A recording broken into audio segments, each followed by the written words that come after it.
I want you to think about something.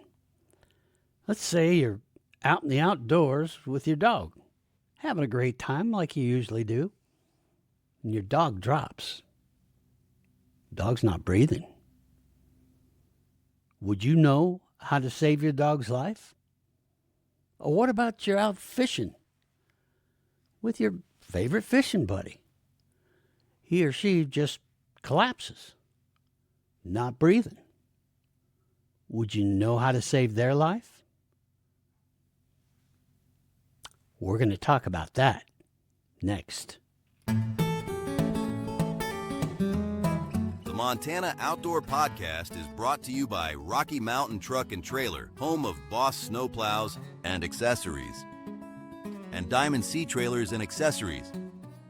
Go to rmtte.com and see everything they have waiting for you online, or just come by 5680 Expressway in Missoula, and by Superior Hardwoods of Montana, delivering the highest quality lumber, paneling, flooring, and reclaimed wood products anywhere in North America. Let them guide you through the woods at their showroom in Missoula on Highway 93 South or at superior-hardwoods.com. Welcome, everyone, to the Montana Outdoor Podcast. I'm so glad that you all joined us again here as we have another really great show. And I don't want you to go anywhere because this is really important. Almost all of you that watch this podcast are pet owners.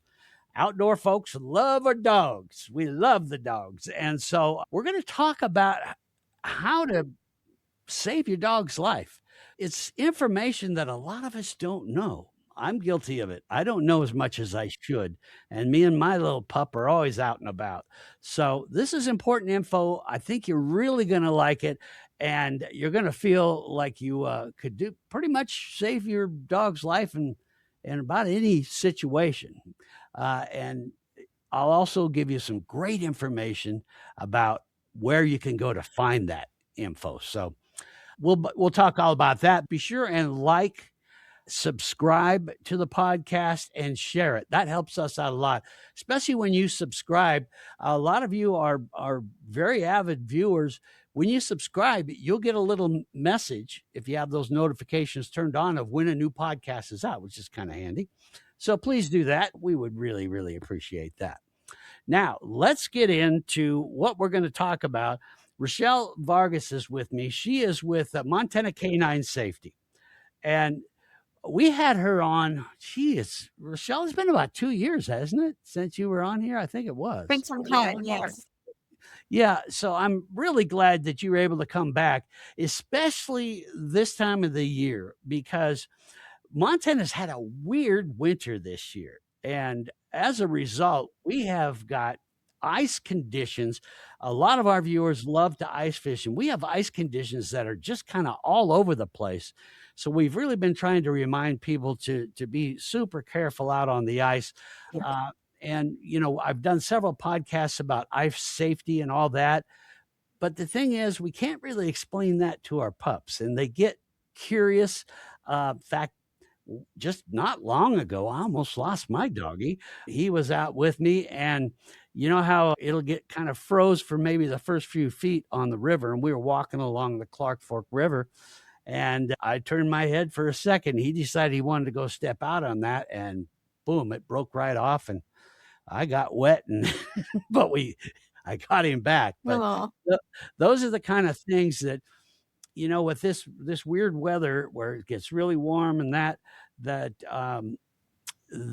it can be really dangerous for dogs if they go into that cold water. I mean, they're no different than us. They can get hypothermia and all that. So I'm really glad that you agreed to come with us, Racheal, and talk about this, because this is very important information that I want everyone to know, that if that happens, how do you make sure you can save your pup? So, but first, since it's been a while since you've been on, and the fact that our audience has grown a great deal, would you start by just telling us a bit about yourself, about what you do? Because you not only do training for canine safety, but also for people and how to do first aid. So talk a bit about that, would you, Racheal? Yes. Thank you so much for having me back. In 2019, Montana Canine Safety was established. I had rescued a dog a few years previous to that that had several medical conditions. And it just made me really reevaluate the importance of dogs in our homes, our families, and in society now compared to 20 or 30 years ago. During the time that I had that dog, she had several medical problems and just about every medical emergency Mhm. possible. As a longtime safety trainer and working and teaching all different types of classes like American Heart Association and some Wilderness First Aid, I started just thinking about our own preparedness for our pets and how important they are. And if we're taking classes to learn how to save human lives, we should be also learning how to save our pets' lives. I also always hope when I teach a class that the people who are there, they're going to be the ones who are going to help that dog that's maybe on the side of the road or a dog that's been left out someplace.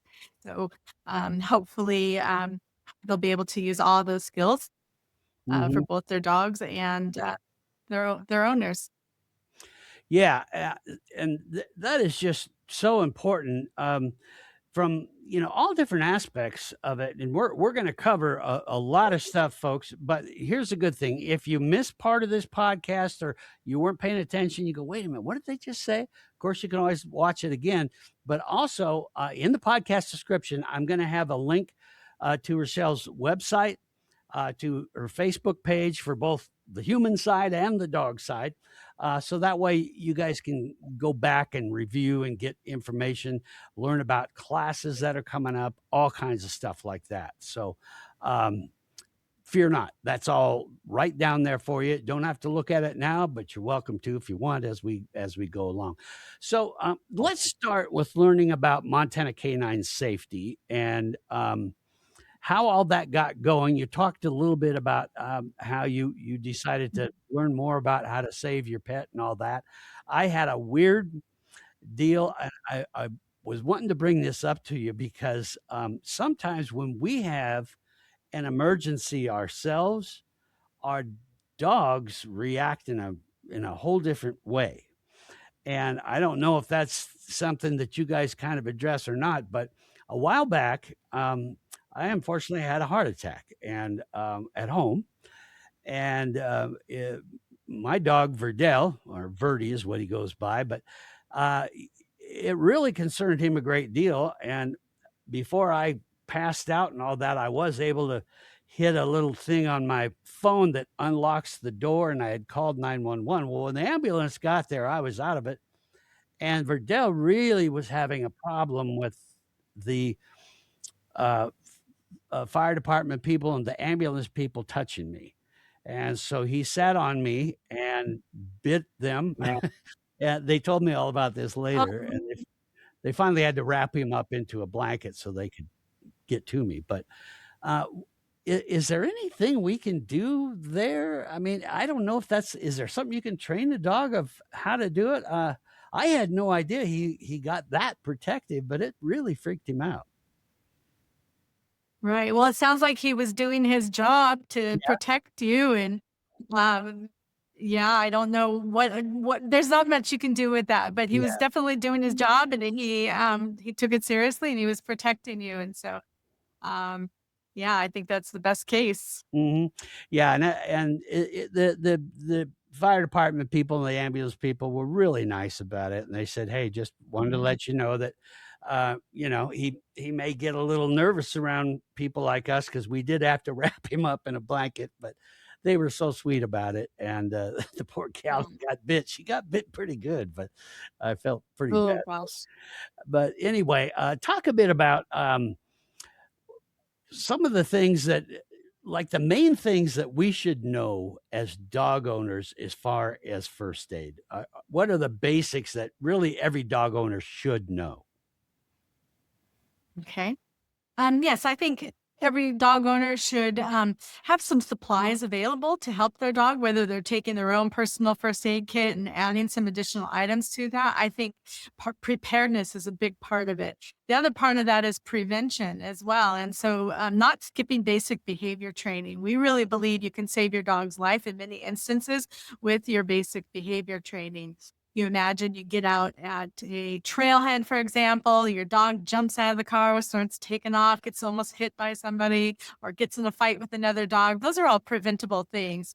We have a dog Mhm. that waits in the vehicle for us until we put them on a leash, or they place at the side of your vehicle until you're ready to hit the trail. So I think basic behavior training is a big part of that, not skipping basic behavior training. And then having your dog be desensitized to some things like muzzling. That's one situation that I think a lot of people forget about is muzzling. Whether you're trying to get your dog out of a foothold trap or you're just dealing with paw or pad injury, you want to put your dog in a muzzle because even the friendliest, sweetest dog might bite, just like your birdie.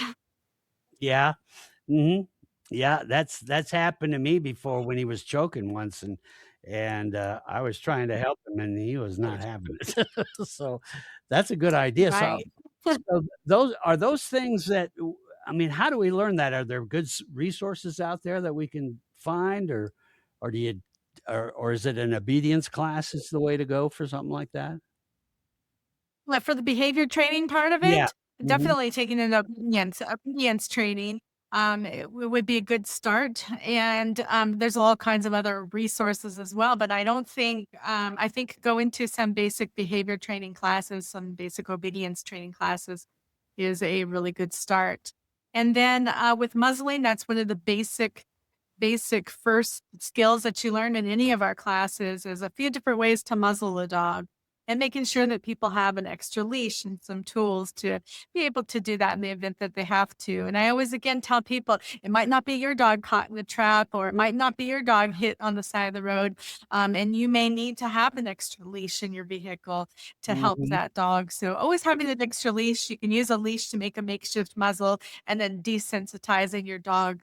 It would be great to be able to desensitize them to having the muzzle on for maybe just a couple of minutes. So, kind of working up to that in small steps and rewarding them along the way. Mhm. Boy, that's a good idea. One of the things that, uh, I don't know if you've run across this, but for me and Verdi, when we love to walk along the river. Well, he's a smaller dog, uh, and along the rivers, especially this time of the year, there are birds of prey that are all over the place.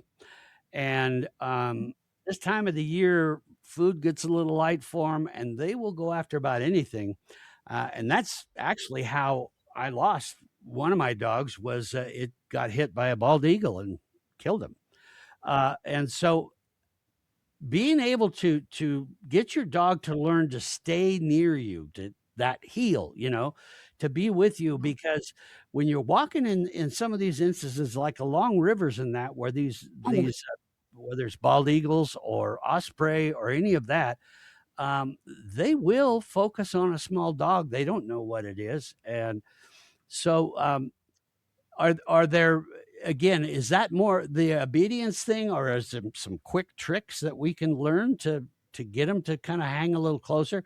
Because if they're next to you, the bird's going to leave them alone. Right. Yes, well, you definitely want to have a good recall. And if they don't have a good recall, they should be on the leash. And having them Mhm. walking with you and being on a leash, that's a big part of it. And that's a preventative measure that can save your dog in many of these different situations that we're talking about. Mhm. So I think having them on a leash, like along the river, like you're saying in the winter time when there's an ice shelf, having your Mhm. dog on a leash so they don't get too close. And as the weather warms up and we start having some spring runoff, there's always dogs that drown because they get too Yeah. close to the water and get pushed downstream too quickly. And that can be prevented by just having them on a leash. What are the main things we need to understand to save our dog's life? Um, I did a little reading on this, and I found that only 2% of dog owners have ever taken any kind of course or instruction about CPR for their dog, yet in that same survey, almost 90% of the people that were asked about it said, "Oh, I would like to learn that," but only 2% have. Mhm. So, important. Talk a bit about canine CPR and maybe some of the other kind of basic stuff we really need to have for skills. Sure. Yes, canine CPR I think is important. There could be a lot of different situations where your dog may stop breathing and may need CPR. And I think going back to what you said about only 2% of pet owned parents, I find a lot of people don't have any idea that there's this type of training available. So I think that's one. The first step is taking training if you have access to it, getting some training in canine CPR, choking, any of these different skills. Also, Montana has a lot of dogs. I read one study that said Montana and Arkansas are the two states with the most dogs per Yeah. household. So I've always thought that was interesting. Maybe 6 dogs or something Yeah. per household. Um, yeah, so I thought, another reason also, we're often working, recreating, having a good time in areas where we're just not close to a vet. And the skills that we teach in our workshops and our trainings are not to replace your veterinarian. They're, of course, meant to help you to save your dog's life by starting some of those skills while we're getting them to the vet. So I always like to make sure we add that in as well. Canine CPR is important, whether, like I said, whether the dog has a trauma, a near drowning situation. Starting CPR is something that a lot of people don't think about doing. And so Yeah. for us, yeah, we have the real CPR mannequins, dog mannequins that we use in class. And people can practice their mouth to snout and their compressions on those dogs. And we also look at different ways for doing it for a small dog versus a large dog as well. Yeah, in fact, on the screen now, I've got a picture of your mannequin. Looks very real. That is a Yes. very real looking dog. Now, is it hard to learn the dog CPR? Because in some ways, it's real similar to human CPR, but in other ways, it's way different. How difficult is it to learn something like that? Oh, it's very simple. It's just a few easy steps. We place the dog on their right side. We check them for breathing. We make sure that they don't have anything blocking their airway, like a ball or a toy or anything like that. And we put them in good alignment. Check their femoral pulse, which our mannequin has. We can make it so it has a femoral pulse, which is always fun for people to check, and a skill that people can do at home. So when we're thinking about preparing for any kind of emergency, getting a baseline femoral pulse on your dog is always a good thing to do. Mhm. So once we get them on their right side and we put them in a good alignment and we've identified that they don't have a pulse, they're not breathing, they're not choking on anything, we give them 5 big breaths and then we start our cycles of 30 compressions and 2 breaths, just like you would for a human. The Mhm. only difference is we're going mouth to snout instead of mouth to mouth. Mhm. Yeah, and I know the first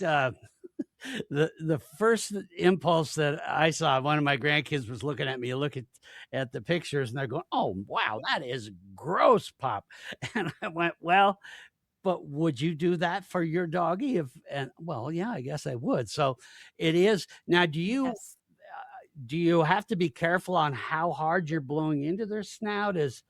I mean, is it kind of a natural thing? Yep. So with the first 5 breaths, the way that we teach it, the first 5 breaths that we do before we start our cycles of 30 compressions and 2 breaths is we do 5 forceful breaths, hoping that maybe they will start breathing on their own, depending on what the injury or incident was. And then we start our 30 and our 2. And at that time, we're just giving them enough air just to see the chest rise. As long as it's not obstructed, you should see the chest rise. So very similar to people, just the 1 second breath. Okay. All right. So dog CPR, incredibly important. How about as far as injuries? What are the most common injuries as a pet owner that we should know how to deal with? Yes. The most common injury is going to be a paw or a pad injury. And so always being prepared for that. I think having some saline spray in a can is important because we need to be able to get all the debris out when your dog has a paw or pad injury. That way we can get a good idea. Is this something we can treat at home, or do we need to just get a dry dressing on them and get them to the vet?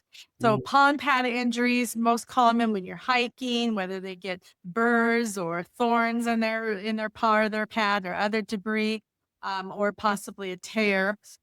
We want to be able to get that cleaned up and get that dressed. And again, that may start with muzzling because it's our dog, even the best, friendliest dog might bite us. So muzzling them, getting it cleaned up, putting a dressing on them, and then watching it, yeah, making sure that it's healing well and that there's no signs of infection. And hopefully we can treat a small paw or pet injury at home. Has this been a weird winter or what?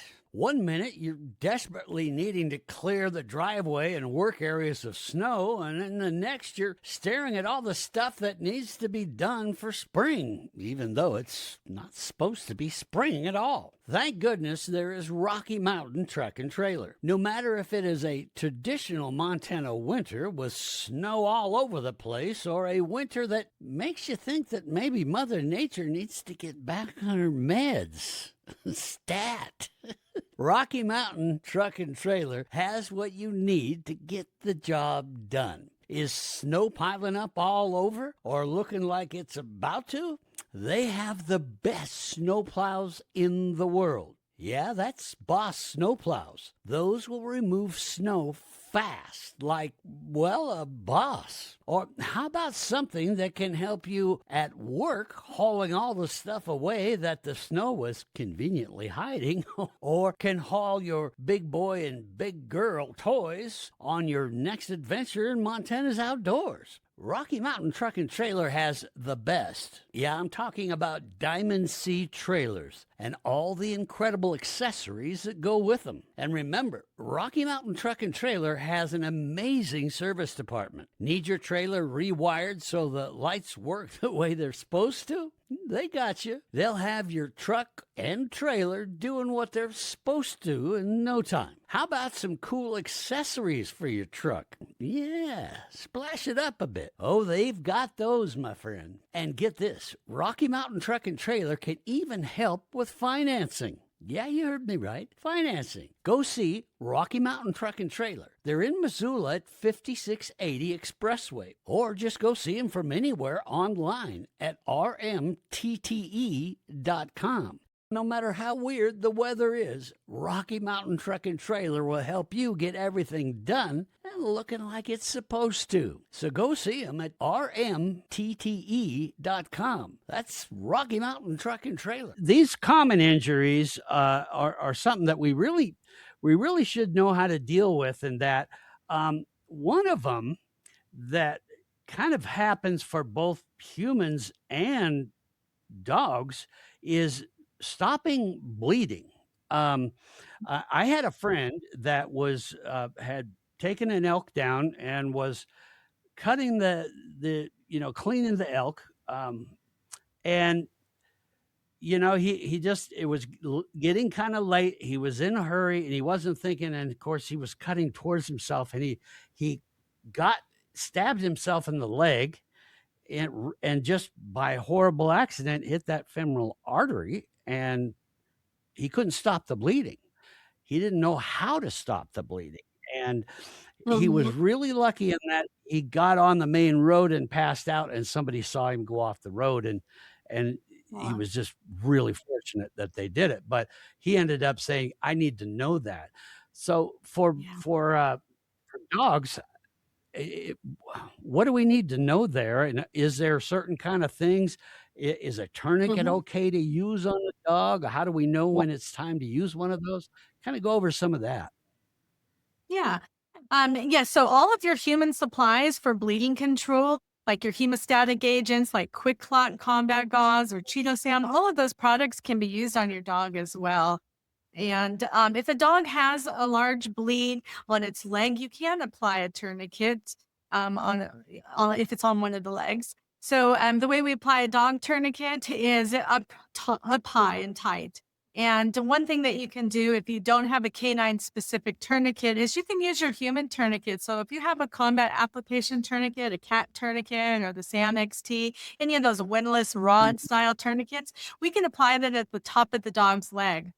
The trick to that is, though, based on the dog's anatomy, we need to have a way for it to stay in place. Otherwise, those human tourniquets will slip down on a dog.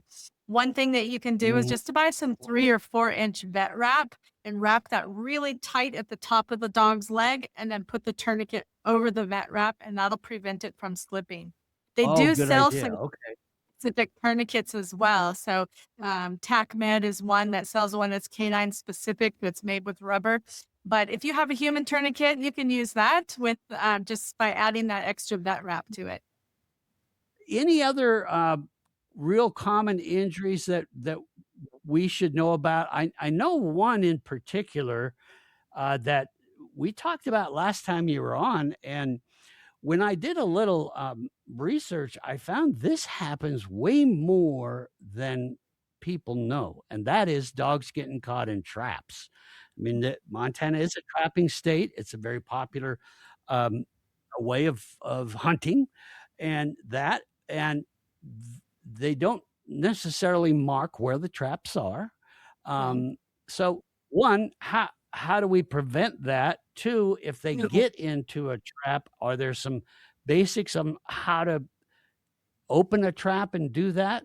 Where do we learn that? Yes. Well, obviously from you Yes. guys, but Right, go ahead. right. Well, we do include trap and snare release in most of our classes, and we also offer free trap and snare release workshops, and we try to do that in almost every major town in Montana every year.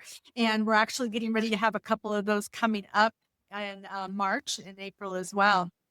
Um, so here in Okay. Montana, trapping is year round. And so it's not just in the wintertime that we need to be concerned. So we've got your fur harvesters in the winter, but they can also be trapping for other animals like coyotes and badgers year round. Also, it's important to remember that Fish and Wildlife also uses some of the foothold traps to radio collar wolves and Right. whatnot. They may be doing that in the summertime too. So it's always important to be aware of traps when you're recreating in the outdoors in Montana. I always tell people they should take a look at the Fish and Wildlife's fur fur bear trapping, wolf trapping guide every year. I think there's a lot of good, useful information in there, and then people know where trapping is most likely to occur at. So, um, understanding the setbacks and that trapping can be occurring, off of trailheads and 1,000 feet from campsites, and just being aware of the different areas that trapping can occur in. And we go over all of those things in our classes. I think it's most important, again, if you are in an area where there could be trapping going on, and that if your dog doesn't have a good recall, have them on a leash, especially in the Yeah. wintertime when there's um, the fur harvesting going on. Some of those traps, like the wolf traps, of course, your dog is going to have to be a bigger dog, like over 40 pounds to set off a wolf trap. Mhm. So you might not have to be concerned about that. But I think it's always important to be prepared, need to get your dog out of a trap or a snare. Yeah, yeah, really good point, and this is something, in fact, when you go to the podcast description, I'm gonna have a link to, um, the website there, and that way you guys can go and see when these different, programs are. For some of our listeners that get this podcast for audio only, and some of the audio only sites, which, by the way, if you're using one of those sites, there's some better sites to use where you can still get that podcast description. But just for some of those folks, what are the dates for the programs where we would learn about trap and snare release? We have one coming up in Big Fork. We have one the end of this month in Sealy Lake. And in March, we're going to be having one in Missoula. We'll also be scheduling one in Bozeman, and we'll be scheduling one in Superior in April. And one in Whitefish in May. Those are all Mhm. done through the sign up through our website as well. So people can go to montanacaninesafety.com, and then they can see a list of all of the different classes. Also, we have workshops and our regular pet first aid and our canine wilderness class, and all of those also include trap and snare release. Mhm. Let's talk a bit about um, hypothermia. And I was surprised. I did, preparing for this, I just asked a few of my buddies, do you know that dogs can get hypothermia? And they were like, well, nah, they don't really get that. Yeah, they can. Uh, and most all of our viewers are big time ice anglers. They love to do it. Um, so, one, how do we recognize that a dog is going through that? Is it real similar to humans? Mhm. And two, are there certain things we need to do right away to get that under control? Sure. Sure. I think the biggest concern is if your dog gets wet, like we mentioned earlier, that they're Mhm. going to cool down very quickly. So one sign that maybe they become hypothermic is that their body temperature has dropped. So a dog typically has a body temperature of 101 to 102, 102.5, somewhere right around there. So if that body temperature drops, they can become hypothermic. Getting them dry, getting them warmed up. Those are the two quickest things that we can do. You'll see if they become severely hypothermic, then they're going to start slowing down. So their pulse is going to slow down, their breathing is going to slow down. Eventually, they'll stop shivering, they'll become unconscious or less responsive. And in that case, we may need to, or besides actively warming them, they could stop breathing and we may need to start CPR. So I got to thinking about this, Racheal, and that is like walleye anglers all love to ice fish. I mean, that's where you catch a lot of walleye. Of course, you catch them in the summer too, but and that. So, do you do seminars or things for like certain groups? What I was thinking is for some of our viewers that are very involved in Walleyes Unlimited, could they actually have you come to one of their meetings and you could do Yes. that for their members? Is that what you can do? Yes, absolutely. So we have community classes. We do classes for certain groups, like say a group of dog groomers or a boarding facility. We'll do classes for them, but then also we do classes for different organizations as well. So they can do a private class. They can contact us. We can set up a class Mhm. just for their group, co-market it with their members, and then we can come on site and provide training for them. And we'll sometimes do training that's very specific to their needs as well. So we've Okay. recently did a gun dog class, for example. We did one over in Helena last spring, I believe. And we could do something similar to that where we do something specific for what they're concerned about. Yeah. Yeah, I was thinking also for like, Pheasants Forever, one of those programs, almost every member of Pheasants Forever is a dog owner because Right. obviously they Yes. use dogs a lot when they hunt pheasants. So that would be another one that to me would just be real likely. So again, in the podcast description, you'll have the contact info for Rochelle, and so be sure and look at that and talk to your groups and see about that. Okay, now let's shift gears a little bit here. As far as it, well, let me stop there. Is there anything else about the dog safety and dog first aid that you wanted to cover before we get into us people? Sure. I think this time of year when trapping is going on, just making sure that you maybe have a couple of tools with you so you could get your dog out of a trap. So having some aviation grade wire cutters just in case you can't get that snare open. And also having some tools so you can get a foothold trap open, which would be, they have different devices that you can use. But one thing that we use in our class is just some vice grips. So several of those different types of tools that you can use are specific to a certain size foothold trap. And by using vice grips, that's something that you can do. Having two of them, you can open up any foothold trap. We also Mhm. show people how to open a conveyor Yeah. trap with their leash or with zip ties. And so having those tools available as Oh. well it's important for all Mhm. dog owners. So just having simple tools with you just in case you need them. Hopefully you never will.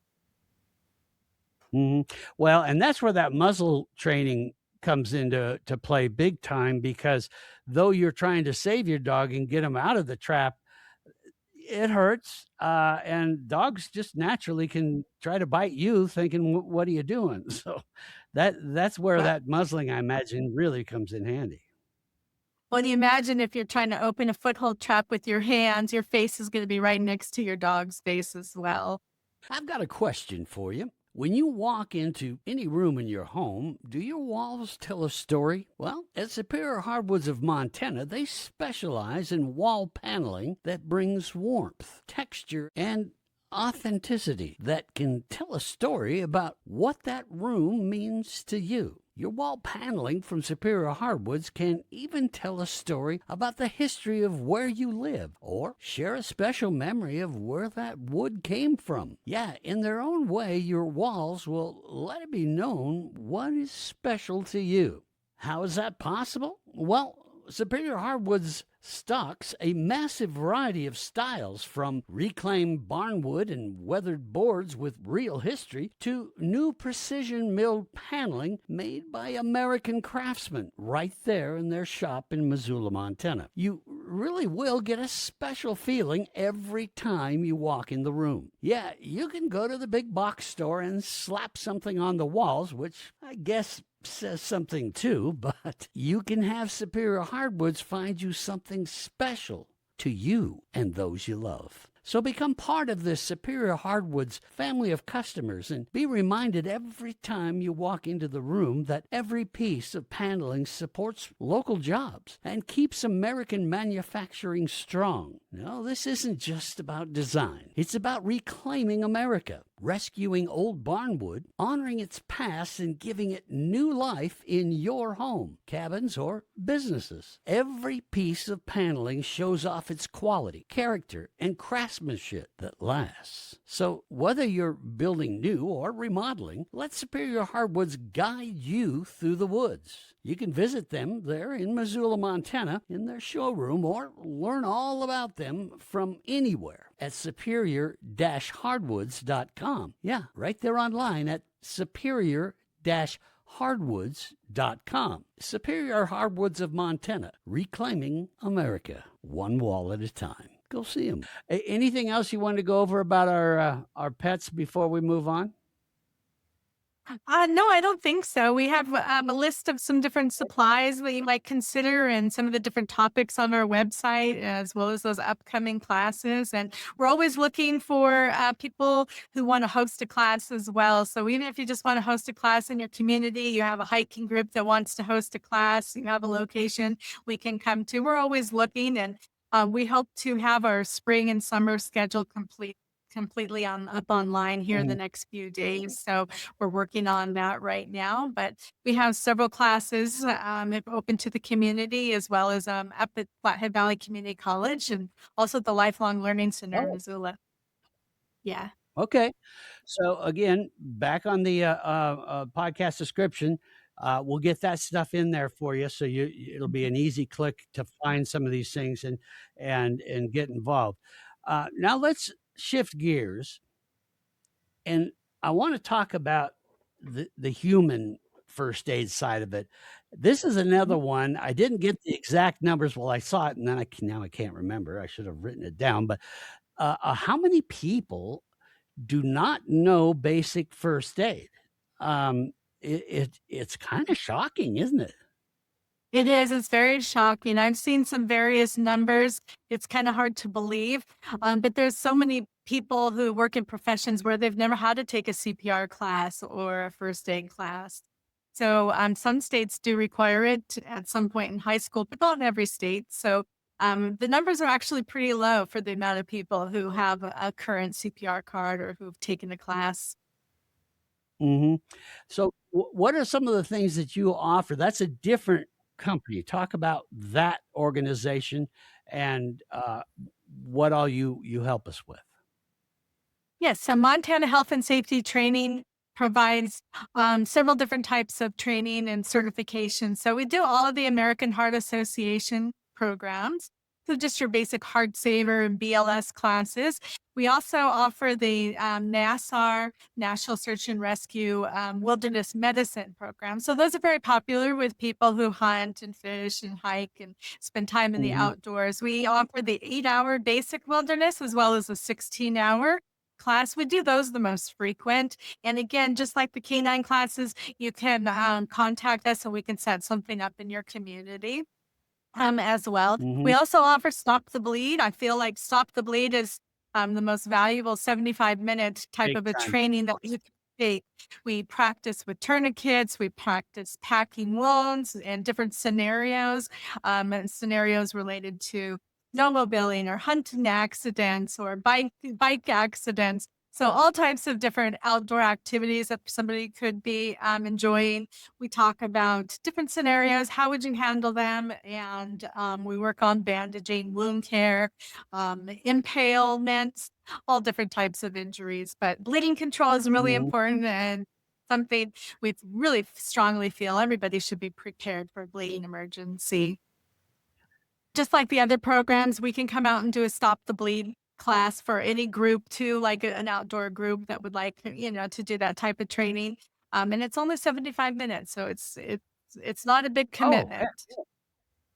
Mhm.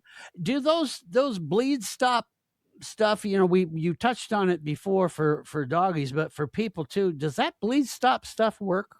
I've been seeing more and more of it advertised. In fact, that they even sell it now on Amazon. Does that Yes. really work as far as Yes. stopping the bleed? Huh. Yes, absolutely.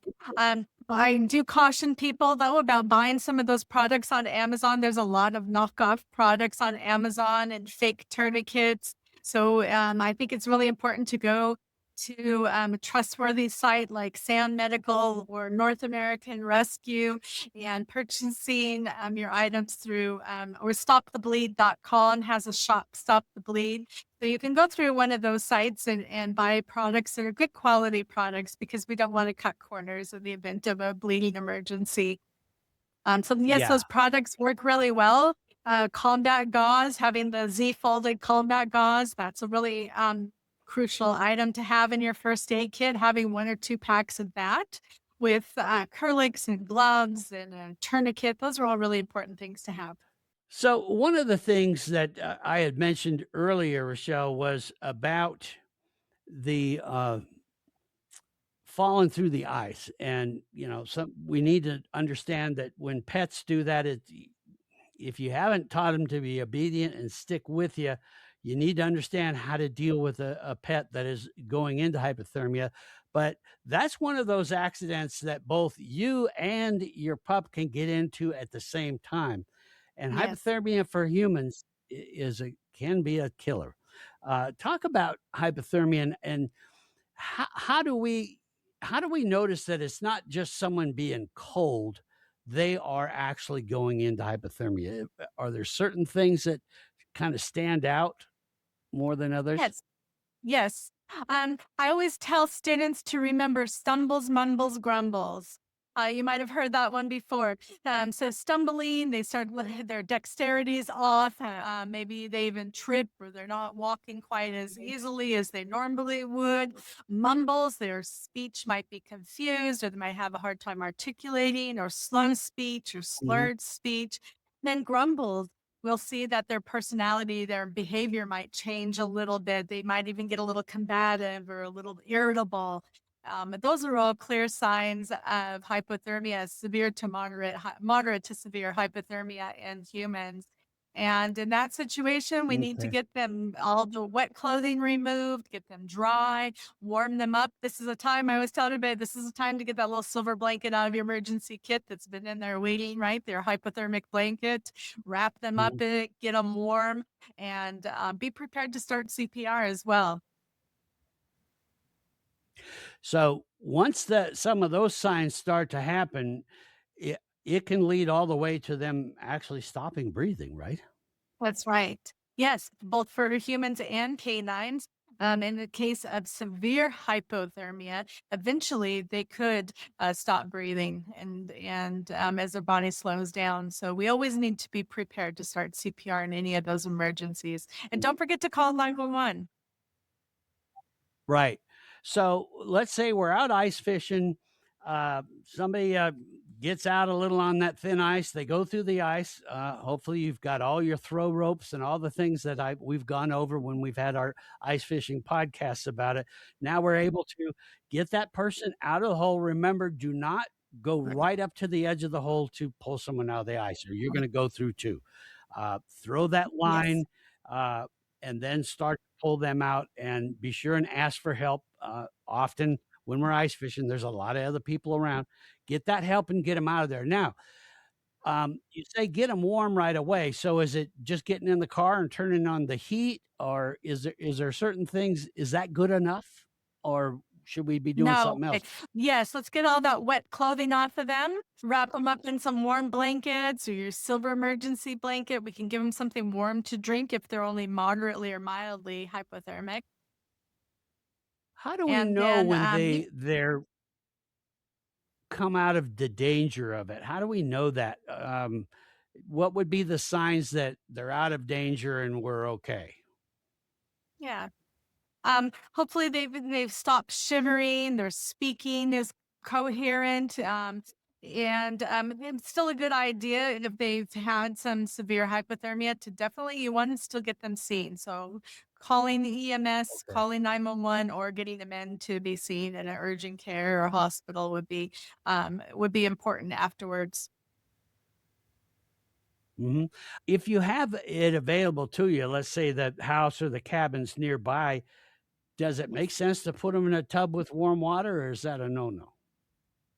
That's okay if we're, not dealing if it's a mild case, that's perfectly fine to do. And if we're dealing with frostbite, though we do wanna make sure that before we put them in warm water, we remove any tight jewelry, any rings, watches, anything like that, if there's a concern for frostbite.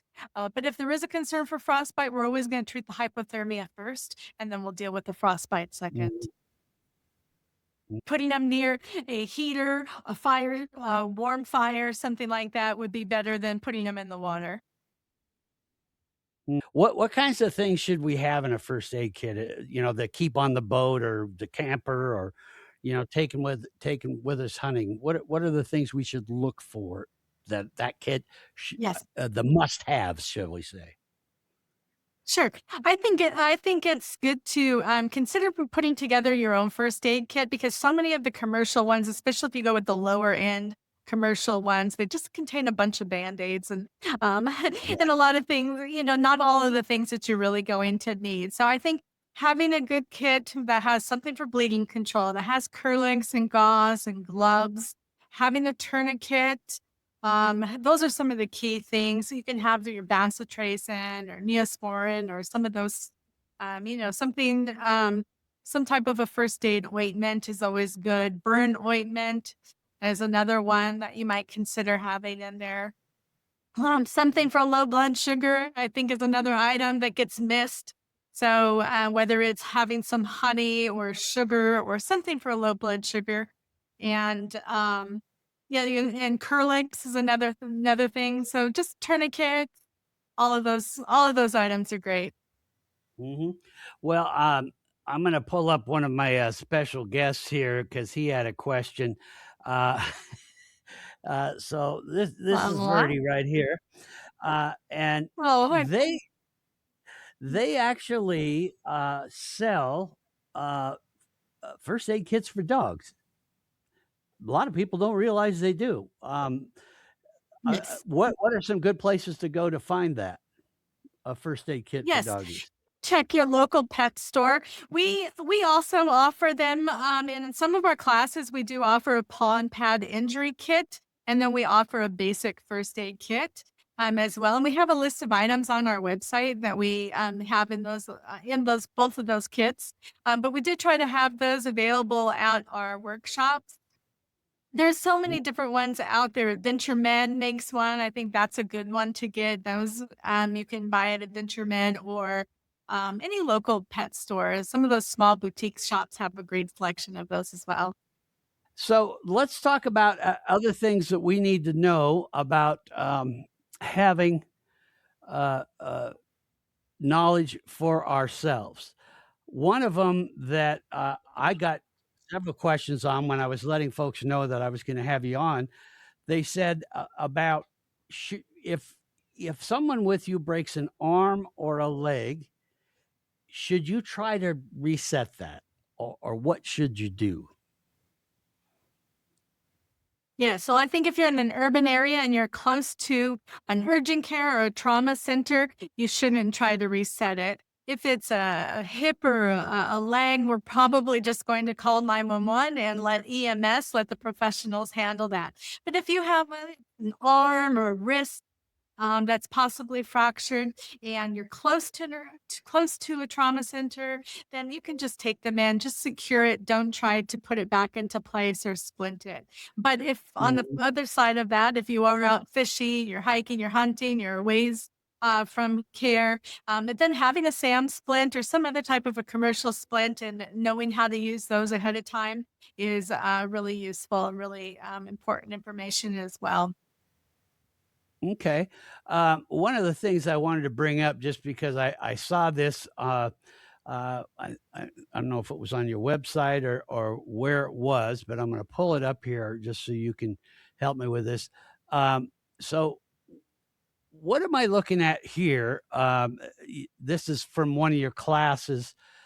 Is that for a broken leg using branches and Yes. stuff like that? Yes. But Okay. so this picture came from a basic wilderness first aid class that we did. And so we always do some commercial splinting with SAM splints, and then we also work with some makeshift splinting. So in this case, we took a couple of sticks and she's using some triangular bandages um, and applying those sticks to make a splint. In this Okay. situation, it would also depend on whether, whether the person thought she'd be able to hobble out or how far they were away from their vehicle. Mm. But this would definitely be for a wilderness or outdoor setting. Um, and this is just one of those basic skills that we do in the 8-hour wilderness, the basic wilderness first aid. Mhm. Yeah. Looks like some great information to have if you're quite a ways out.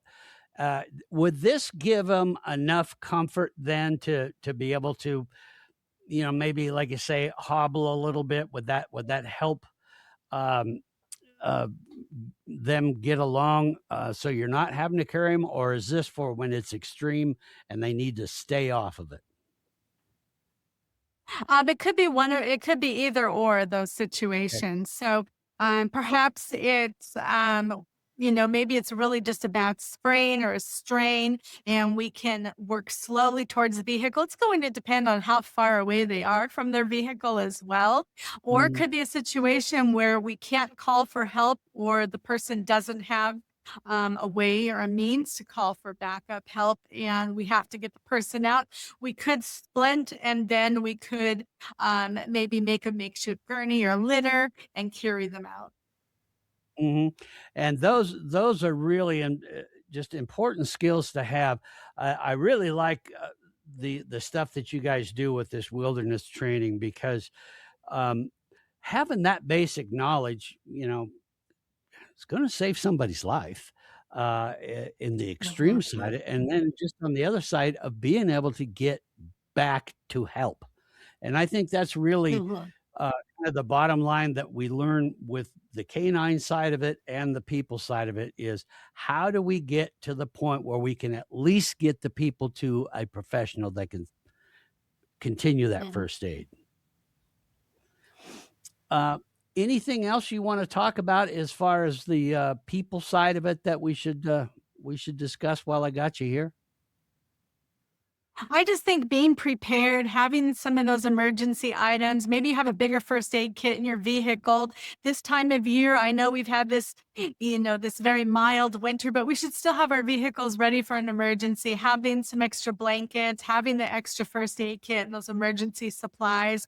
And then also, taking a look at what you're carrying with you in your backpack if you're hiking or hunting or whatever that might be, making sure that none of those items have expired, that you have a good Good first aid point. kit and then also taking the class. I think it's important. People come and they'll take the class and some people are really avid outdoors outdoors, men and women. And they always leave feeling like they've learned something or thought about something new, or maybe they're going to add some new things to their pack. Mhm. So I always feel like that's important. So are you able to do training for, dog and human at the same time, or is that just so totally different that you have to do them separately?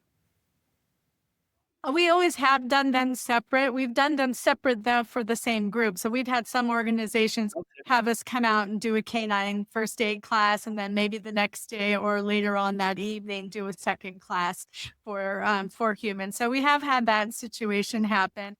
We've had a few clients that maybe they'll do.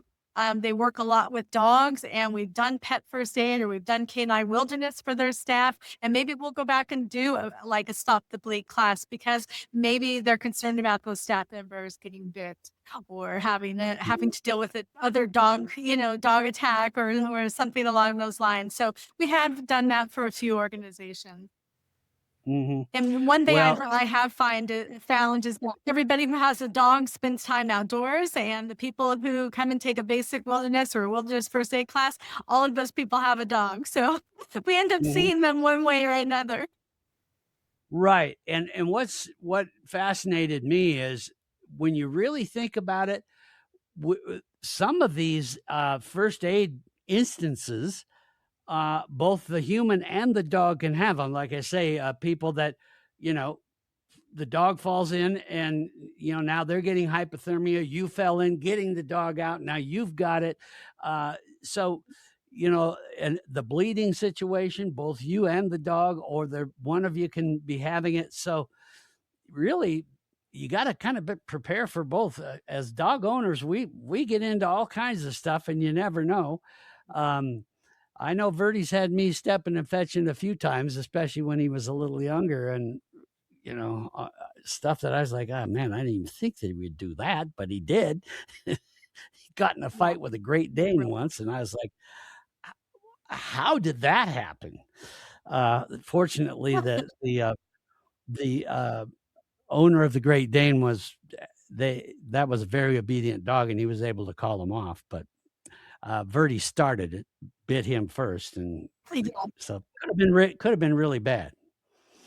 So Right. we learned a little about minding and not running off after that. Right. And having those dog attacks on the trail, we hear about those more and more frequently. And maybe you could get caught up in the middle of it and then trying to break it up Mhm. or trying to protect the dog. We get bit as well. Yep, without a doubt, it does happen. And then on the other side, a lot of you that watch this show are big into trail rides and horse rides and all the different equine things. Well, dogs and horses work together a lot, but there's some common injuries that dogs get from horses by not paying attention. Good idea to really get your dog to understand about being around a larger animal like a horse. So just a little food for thought there, but know how to treat some of those things when it happens.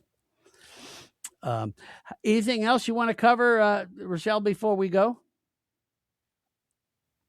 I don't think so.